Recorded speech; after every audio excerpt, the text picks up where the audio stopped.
Hello dear student, welcome back to our channel Poonam Aswal classes. तो सबसे पहले आप लोगों को नववर्ष की बहुत बहुत शुभकामनाएं। तो आज जो हम चैप्टर पढ़ेंगे वो चैप्टर है द मेकिंग ऑफ साइंटिस्ट के क्वेश्चन आंसर। तो फर्स्ट क्वेश्चन है, how did a book become a turning point in Richard Ebright life. Richard Ebright के जीवन में एक जो पुस्तक थी वो किस प्रकार महत्वपूर्ण बन गई, उनकी जीवन को उसने कैसे टर्निंग दी। किसकी जीवन को? रिचर्ड एब्राइट के।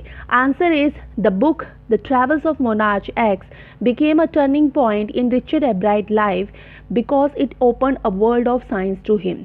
तो जो वो बुक थी उस बुक का नाम था the travels of monarch x, जो कि रिचर्ड एब्राइट की लाइफ में उन्होंने क्या किया, उस बुक ने टर्निंग हो गई। टर्निंग मतलब एक महत्वपूर्ण बन गई ही, जीवन का कुछ उद्देश्य बताया उस बुक ने, और साइंस के द्वार यानी विज्ञान का द्वार उन्होंने उनके लिए खोल दिया। किन के लिए? रिचर्ड एब्राइट ने। किस बुक ने? The travel of monarch X ने।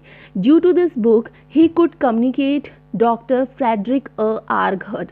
तो इस बुक के थ्रू वो कम्युनिकेट कर पाते थे किससे? डॉक्टर फ्रेडरिक आर्गहर्ट से, जो कि डॉक्टर क्या करते थे, उसको सजेशन देते थे, गाइड करते थे, मोटिवेट करते थे और रिसर्च देते थे। बटरफ्लाइज के ऊपर रिसर्च करो। कौन? Doctor Frederick Urquhart. किसको देते थे? रिचर्ड एब्राइट को मोटिवेट करते थे।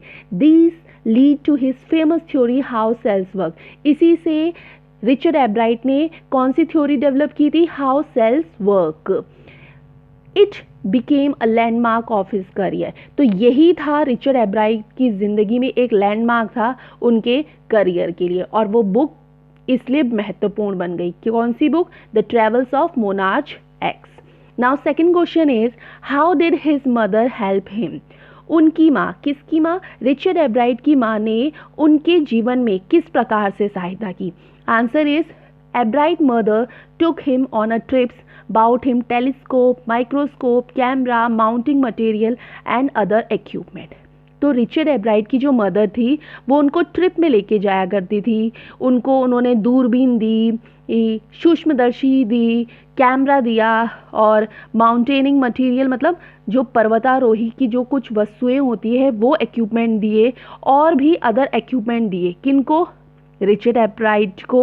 And help in many other ways. और उन्होंने और भी दूसरी तरीके से भी बहुत सहायता की। किसकी? रिचर्ड एब्राइट की।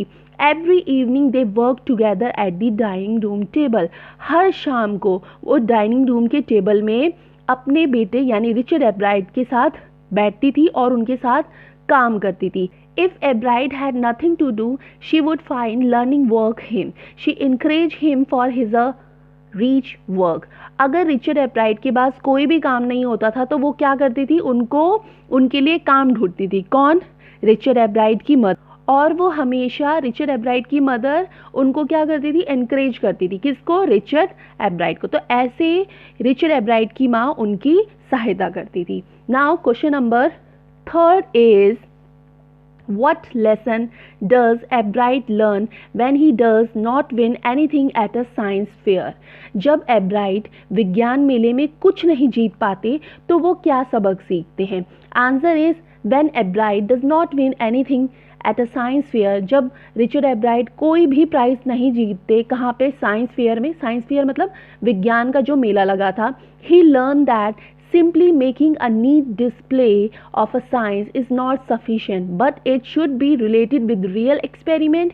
He learned what the real science is. जब एब्राइट को जो वो साइंस फेयर में जाते हैं और साइंस फेयर में उनको कोई प्राइज़ नहीं मिलता और उनके साथ वाले बच्चों को प्राइज़ मिलता है, तो वो उनको उससे ये सीख मिलती है कि खाली एक प्रोजेक्ट दिखाना, जो कि प्रोजेक्ट सिर्फ साफ सुथरा होकर दिखा दिया जाए, उससे उनको कोई प्राइज़ नहीं मिलेगा। प्रोजेक्ट को पे एक्सपेरिमेंट करना है तब उनको कोई प्राइज़ मिलेगा। तो यानी तो उन्हें ये सबक मिलती है कि जो जीते हुए लोग थे उन्होंने एक्सपेरिमेंट किए थे। खाली एक साफ सुथरा प्रोजेक्ट दिखाना ही नहीं है, कुछ रियल एक्सपेरिमेंट भी दिखाना है, तभी वो रियल साइंस कहलाएगा। तो ये उनको सबक मिला। किसको? रिचर्ड एब्राइट को। Now question number 4 is what experiment and project does he then undertake? फिर वो कौन से प्रयोग और प्रोजेक्ट शुरू करते हैं? कौन? Richard Ebright. Answer is he then undertake the project to search out the real cause of viral disease that kills nearly all monarch caterpillar every few year. उन्होंने कौन से प्रोजेक्ट स्टार्ट किए रिचर्ड एब्राइट ने? ये viral disease के ऊपर, कि viral disease से क्यों मोनार्च बटरफ्लाई हर साल मर रही है. किसने? रिचर्ड एब्राइट ने प्रोजेक्ट स्टार्ट किया. Now question number 5 is what are the qualities that go into the making of a scientist? वो कौन से गुण हैं जो एक वैज्ञानिक को तैयार करते हैं? Answer is to be a scientist one must have intelligent and thinking mind. अगर किसी को एक साइंटिस्ट बनना है तो साइंटिस्ट बनने के लिए उसके पास सबसे पहले तो एक इंटेलिजेंट माइंड होना चाहिए और थिंकिंग माइंड मतलब उसको सोच विचार करना भी आना चाहिए. One must have the curiosity to learn new thing, और उन पे जिज्ञासा होनी चाहिए किसी भी चीज़ को समझने के लिए या सीखने के लिए. One must be competitive and have the will to win for the right reason. अगर आपके अंदर जीतने की इच्छा है वो भी सही कारणों से, तब वो एक क्या बन पाता है? साइंटिस्ट बन पाता. तो ये वो सारे गुण होते हैं, ये सारे वो क्वालिटीज़ होती है एक साइंटिस्ट बनने के लिए. नाउ क्वेश्चन नंबर 6 is यानी think about it का first question, how can one become a scientist and economics, a historian? Does it simply involve reading many books on the subject? Does it involve observing, thinking and doing experiment? कोई व्यक्ति एक वैज्ञानिक है, एक अर्थशास्त्री है, एक इतिहासकारक है, कैसे बन सकता है? इसके लिए उसे किन विषयों की ढेर सारी पुस्तकें पढ़नी पड़ती है? क्या इसमें निरीक्षण करना या सोचना या कोई एक्सपेरिमेंट करना भी सम्मिलित है? तो answer is simply reading several books on a specific subject can not be good enough becoming a scientist. अगर हम सिंपली तरीके से बहुत सारी बुक को पढ़ने लग जाए तो हम एक साइंटिस्ट नहीं बन सकते, ना ही एक इकोनॉमिक्स बन सकते हैं, ना ही एक हिस्टोरियन बन सकते हैं और एनी अदर स्पेशलिस्ट. ना ही हम अर्थशास्त्री बन सकते हैं, ना इतिहासकारक बन सकते हैं, ना ही हम वैज्ञानिक बन सकते हैं और ना ही किसी अदर चीज़ में हम स्पेशलिस्ट बन सकते हैं. Merely reading of book is not sufficiently, मतलब सिर्फ किताबी ज्ञान लेना से हम कोई भी स्पेशलिस्ट नहीं बन सकते. There must be some understanding. क्या होना चाहिए? हमें अंडरस्टैंडिंग होना चाहिए. One must do the required things such as thinking, observing and doing experiment. हमें क्या आना चाहिए? हमारे पास रिक्वायर्ड होनी चाहिए. किस चीज़ की रिक्वायर्ड? कि हमारे पास थिंकिंग होना चाहिए, ऑब्जर्व कर सके हमें किसी चीज़ को, कोई हम एक्सपेरिमेंट कर सके. किसी एक्सपेरिमेंट करने के लिए one want to become a scientist or any other specialist.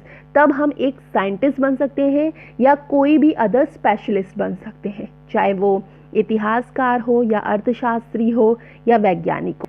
These chapters shows us that a small child, Richard Ebrard, becomes a great scientist only by observation and doing experiment. तो इस chapter में ही हमें ये पता चल जाता है कि एक छोटा सा बच्चा जो कि रिचर्ड एब्राइट है वो ग्रेट साइंटिस्ट कैसा बना?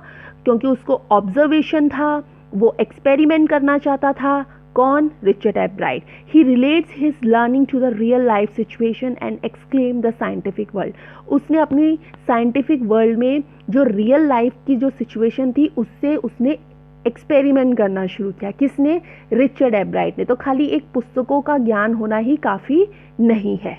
Now, last question is, you must have real about cells and DNA in your science book.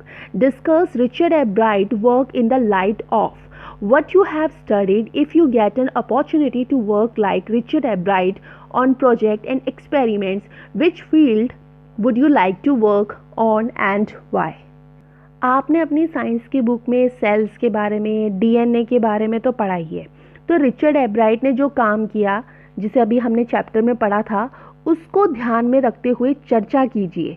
यदि आपको रिचर्ड एब्राइट के ही तरह काम करने का अवसर प्राप्त हो तो आप किस क्षेत्र में काम करना चाहते हो और क्यों? तो answer is we have studied about cells and DNA in our science book. हम लोगों ने सेल्स के बारे में, डीएनए के बारे में अपनी साइंस की बुक्स में तो पढ़ा ही है। तो Richard Ebright work is different than what we have read.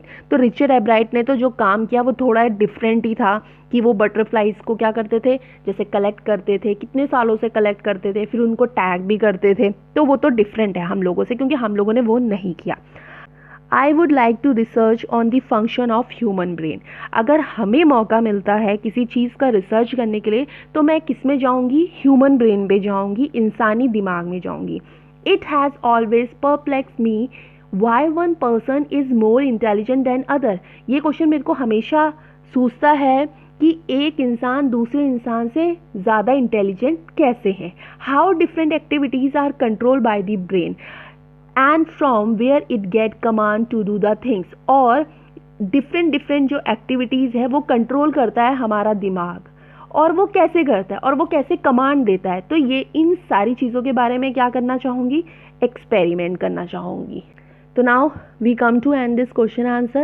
Thanking you watching this video, and if you like the video, do hit the like button and share this video for your friends. And for more such a lesson, please subscribe to our channel Poonam Aswal Classes. Thank you.